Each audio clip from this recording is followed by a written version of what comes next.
반갑습니다. 붓다의 복과 지혜입니다. 오늘은 1908년 혼란한 시대 속에서도 지혜의 등불을 밝히고자 한 스님의 이야기를 전해드리려 합니다. 그분의 이름은 월화 스님, 그리고 그 뜻을 이어받은 음자 스님입니다. 당시 불교가 쇠미하고 스님들의 교육조차 변변치 않던 시대에 월화 스님은 참된 가르침은 배우고 닦아야 전할 수 있다는 부처님의 참뜻을 가슴에 새기고 스님들을 위한 교육 사업을 처음으로 시작하셨습니다.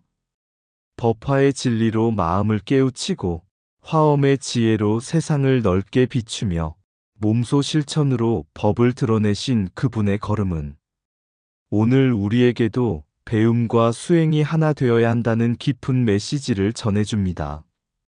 지혜는 배우는 데서 자라나고 자비는 실천에서 피어납니다.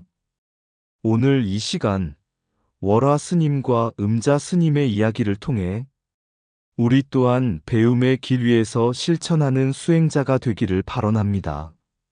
자, 그럼 이분은 1908년에 최초로 시도한 것이 스님들에 대한 교육 사업입니다.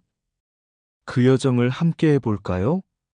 배움은 등불이고 실천은 그 빛을 비추는 손길이다.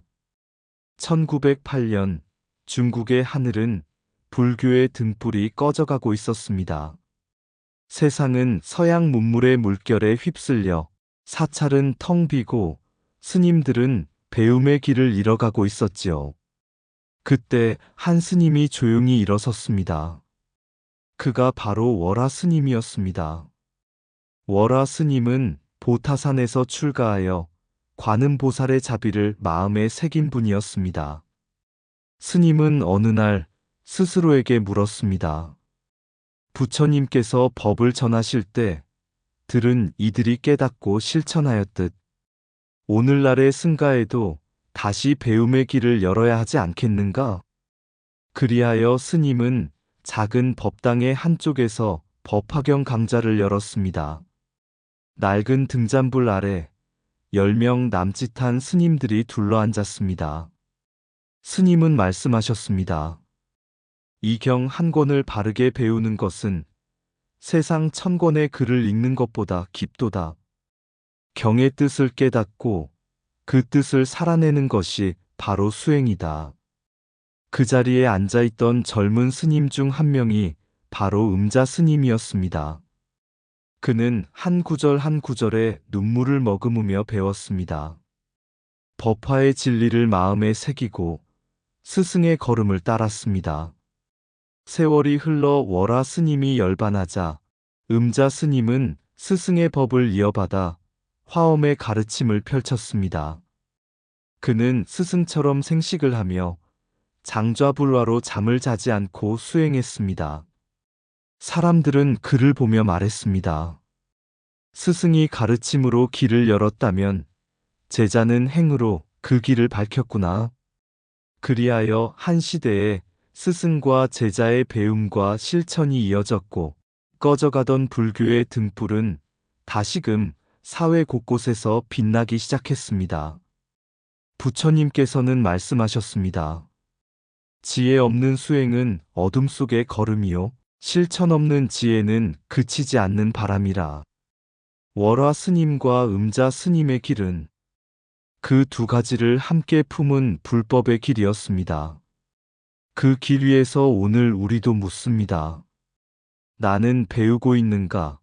그리고 실천하고 있는가? 배우되 실천하고 실천 속에 다시 배우는 그 길.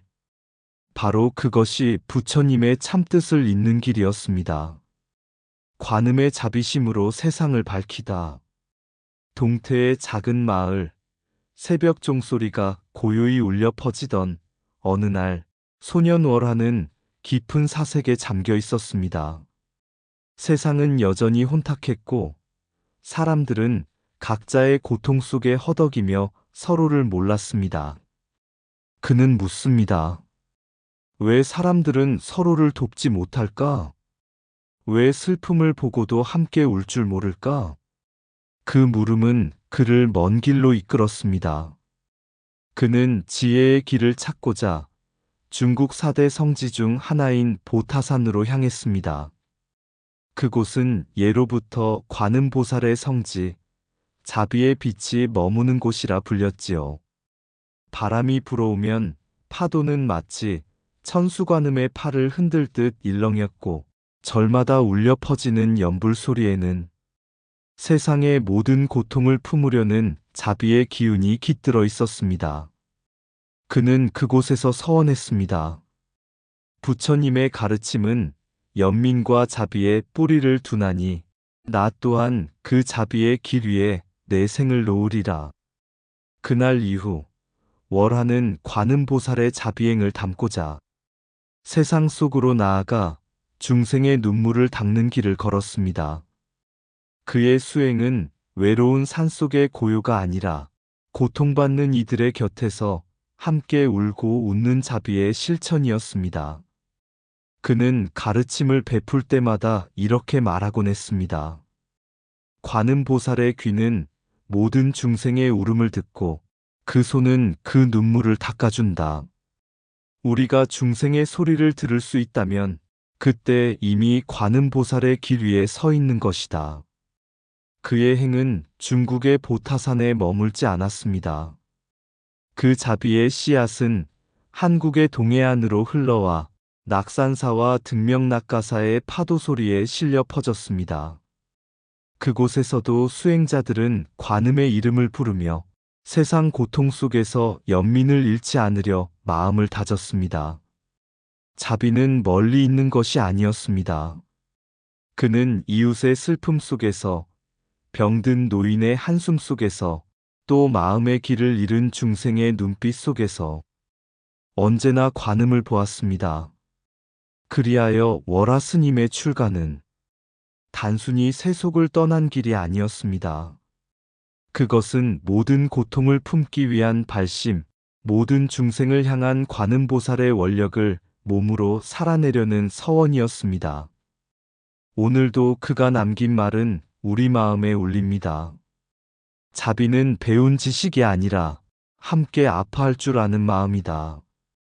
그 마음으로 세상을 밝히는 것, 그것이 바로 관음의 길, 그리고 부처님의 참 뜻이었습니다. 관음의 자비심으로 세상을 밝히다.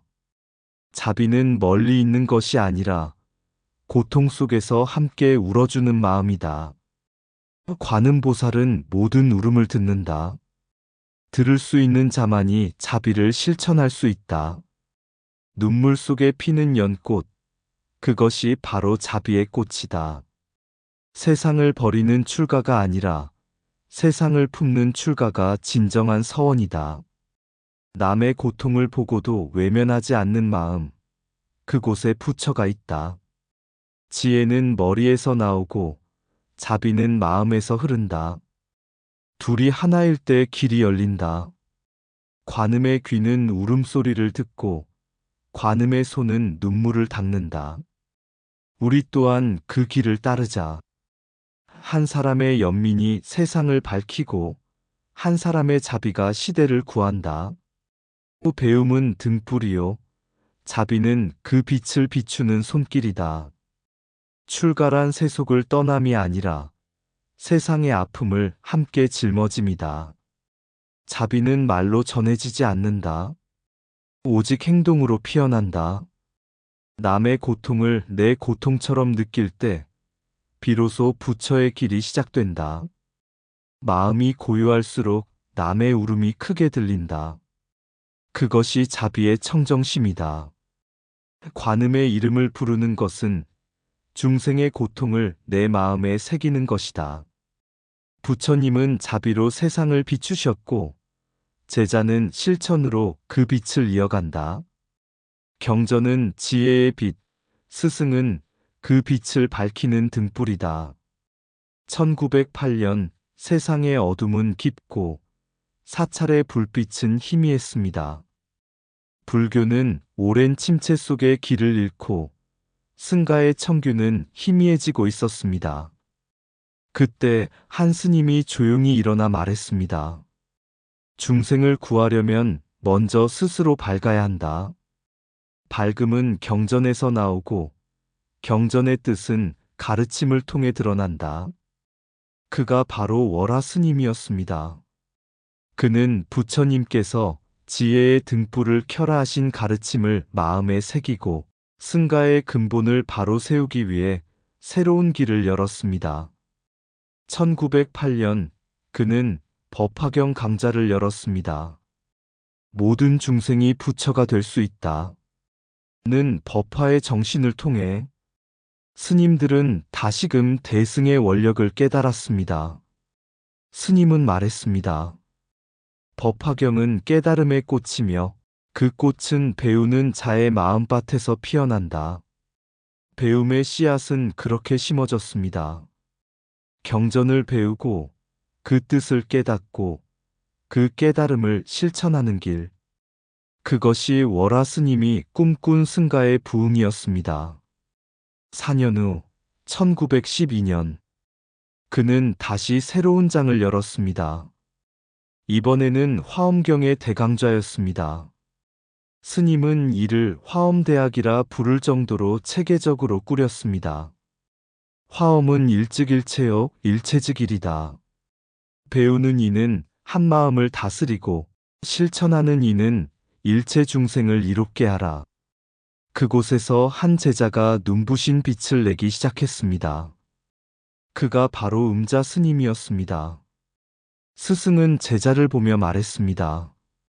지혜의 불빛을 잇는 이는 나의 말이 아니라 나의 마음을 아는 자이다. 그리하여 두 사람은 사제의 연을 맺었습니다. 스승은 법으로 제자를 기르고 제자는 행으로 스승의 뜻을 이었습니다. 세월이 흘러 1918년 월화 스님은 항주의 옥천사에서 조용히 눈을 감았습니다. 그의 등불은 꺼지지 않았습니다. 왜냐하면 그 불빛은 이미 수많은 제자들의 가슴에 옮겨졌기 때문입니다. 그가 남긴 마지막 가르침은 한마디였습니다. 경전은 지혜의 빛이다. 그러나 그 빛을 비추는 등불은 스승이요. 그 등불을 지켜내는 손은 제자다. 그리하여 법은 이어지고 빛은 꺼지지 않았으며 불교는 다시 한 시대의 어둠 속에서 길을 찾았습니다. 이것이 바로 지혜의 불을 밝히는 전법의 길, 그리고 부처님께서 전하신 참된 뜻이었습니다. 경전은 지혜의 빛, 스승은 그 빛을 밝히는 등불이다. 경전은 부처님의 마음이요. 공부는 그 마음을 비추는 거울이다. 지혜의 등불은 스스로를 밝히고 그 빛은 남을 인도한다. 배움 없는 믿음은 눈먼 믿음이요. 믿음 없는 배움은 공허한 지식이다. 스승은 길을 가리키고 제자는 마음으로 그 길을 걷는다. 부처님의 가르침은 듣는 데서 그치지 않고 행함으로 완성된다. 한 줄기 경전의 빛이 천년의 무명을 밝힌다. 공부는 나를 위한 것이 아니라 세상을 이롭게 하기 위한 서원이다. 법을 배운 이는 등불을 얻고 법을 전한 이는 등불이 된다. 지식은 쌓는 것이요. 지혜는 나누는 것이다. 경전의 한 구절이라도 마음에 새기면 어둠 속에서도 길이 열린다. 스승은 불씨를 전하고 제자는 그 불로 세상을 밝힌다. 대승의 공부는 나를 넘어 모두를 깨우는 길이다. 부처님의 법은 듣는 귀보다 실천하는 발로 완성된다. 지혜는 가르침에서 피어나고 자비는 가르침으로 자란다. 경전은 마음의 해, 수행은 그 해를 드러내는 구름 걷기다. 실천으로 세상을 감화시킨 음자 스님의 길. 1900년대 초 불교가 쇠락하던 시절 사람들은 법을 논하면서도 법을 살지 못하고 경을 외우면서도 경을 행하지 못했습니다. 그때 한 젊은 스님, 음자 스님은 결심했습니다. 나는 부처님의 가르침을 입으로만 전하지 않고 몸으로 살아내리라. 그는 장좌불화, 즉 누워 자지 않고 좌선으로만 밤을 지새우는 고행을 시작했습니다. 또한 생식, 익히지 않은 음식만을 먹으며 탐욕과 안락을 끊고 오직 수행으로만 마음을 다스렸습니다. 그의 몸은 마르고 초췌해졌지만 그의 눈빛은 점점 더 밝아졌습니다. 마을 사람들은 처음엔 그를 이상하게 여겼습니다. 왜 저렇게 자신을 괴롭히는가? 그러나 세월이 흐르자 사람들의 시선이 달라졌습니다. 누군가 병이 나면 그는 직접 약초를 캐다 나누어 주었고, 가난한 이가 오면 자신의 공양을 함께 나누었습니다. 그의 고요한 행과 따뜻한 손길은 말보다 더 큰 설법이었습니다. 어느 날 한 제자가 물었습니다. 스님, 왜 그렇게 고행을 하십니까? 경을 가르치시고 설법을 하셔도 될 텐데요. 음자 스님은 미소 지으며 말했습니다. 부처님은 단 한마디로 세상을 구하신 적이 없다. 모든 법은 그분의 삶 속에 있었고 그분의 걸음 속에 있었다. 그러니 나는 말보다 삶으로 부처님을 전하고자 한다. 그의 이 한마디는 제자의 가슴을 울렸고 곧 제자 또한 수행과 자비의 길에 들었습니다. 이처럼 음자 스님의 몸으로 행한 법문은 수많은 신도에게 감동을 주었고 그의 실천은 불교 부흥의 씨앗이 되어 학문적 불교를 살아있는 불교로 되살렸습니다. 그리하여 사람들은 말했습니다. 말하는 이는 많으나 사는 이는 적다. 그러나 음자 스님은 산 부처여 행하는 경전이었다. 아는 것보다 사는 것이 중요하고 설하는 것보다 실천이 빛난다. 말은 귀를 적시지만 실천은 마음을 적신다. 지식은 머리에 남고 수행은 삶에 스민다. 법을 듣는 이보다 법을 사는 이가 세상을 바꾼다. 참된 깨달음은 경전 속이 아니라 한 걸음의 행 속에 있다. 말은 순간을 밝히지만 실천은 세월을 비춘다. 앉아있는 명상보다 일어서는 실천이 진리의 힘이다. 말로 전한 가르침은 바람에 흩어지고 몸으로 산 가르침은 뿌리내린다. 지혜는 배워 얻지만 진리는 살아서 드러난다. 깨달음은 아는 데 있지 않고 아는 대로 사는 데 있다. 수행은 스스로를 이기고 실천은 세상을 이롭게 한다. 가르침은 듣는 이의 귀를 열고 실천은 보는 이의 마음을 연다. 진정한 법문은 혀에서 나오는 것이 아니라 걸음에서 시작된다. 말은 한 사람을 감동시키고 실천은 한 세대를 일으킨다. 안으로는 정진, 밖으로는 자비. 이것이 불교 부흥의 두 날개다. 부처님은 말씀으로 세상을 바꾸지 않으셨다. 그분의 삶이 법이었고 행이 설법이었다. 아는 것보다 사는 것이 중요하고 설하는 것보다 실천이 빛난다. 옛날 어느 날 한 제자가 부처님께 물었습니다. 세존이시여, 저는 법문을 듣고 경전을 외우며 남들에게 가르치고 있습니다. 하지만 왜 제 마음은 여전히 고요하지 않고 수행의 기쁨을 느끼지 못하나이까? 부처님께서는 잠시 미소를 지으시더니 제자를 데리고 마을 어귀의 우물가로 가셨습니다.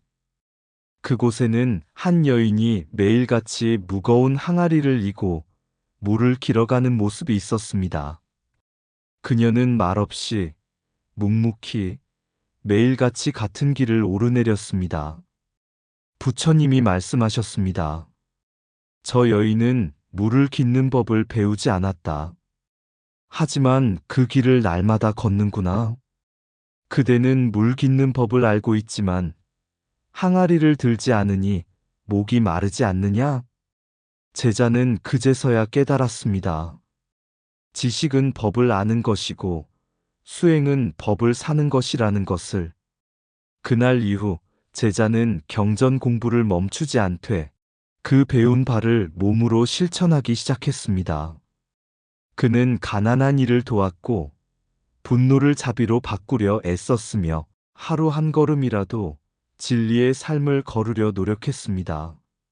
시간이 흘러 그가 다시 부처님께 나아왔을 때 그의 눈빛은 깊고 고요했으며 말없이도 법의 향기를 풍겼습니다. 부처님께서 말씀하셨습니다. 이제 그대는 법을 아는 이가 아니라 법을 사는 이로다. 이처럼 월화 스님과 음자 스님도 법화와 화엄의 가르침을 배우는데 그치지 않고 그 법을 삶으로 실천한 수행자들이었습니다. 그들의 생식과 장좌불화 그리고 자비행은 모두 배운 바를 몸으로 살아낸 증거였습니다. 말보다 실천이, 지식보다 행이 진리의 향기를 피우는 법. 불교의 부흥은 이렇게 한 사람의 고요한 걸음에서 시작된 것입니다. 경전은 눈을 열고 실천은 세상을 연다. 진리의 길은 걷는 자에게만 빛을 비춘다. 아는 것보다 사는 것이 중요하고 설하는 것보다 실천이 빛난다. 하루를 살되 말보다 고요히 걸으라. 지식은 빛이 아니요 행이 곧 등불이니. 경전의 글줄마다 새겨진 부처님의 마음, 그 뜻을 읽었다면 이제는 발걸음으로 써야 하리. 한 생각의 자비로 세상의 눈물을 닦고 한 걸음의 정진으로 미혹의 길을 벗어나라. 앉아 설법하는 것보다 묵묵히 일어서는 이가 귀하고 말로 전하는 가르침보다 삶으로 보여주는 이가 부처로다. 아는 이는 말하나 사는 이는 침묵하네. 침묵 속에서 피어나는 진리의 향기, 자비의 꽃. 그 꽃을 따라 걷는 이여 오늘의 발걸음이 곧 수행이요 작은 실천 하나가 불법을 밝히는 등불이리라. 진리는 멀리 있지 않다. 내가 사는 이 자리, 한 생각, 한 행위 속에 이미 부처의 길이 있도다. 이상 붓다의 복과 지혜였습니다. 오늘도 복지구족한 날 되세요. 구독과 좋아요는 붓다의 복과 지혜를 밝히는 큰 자비의 등불이 됩니다.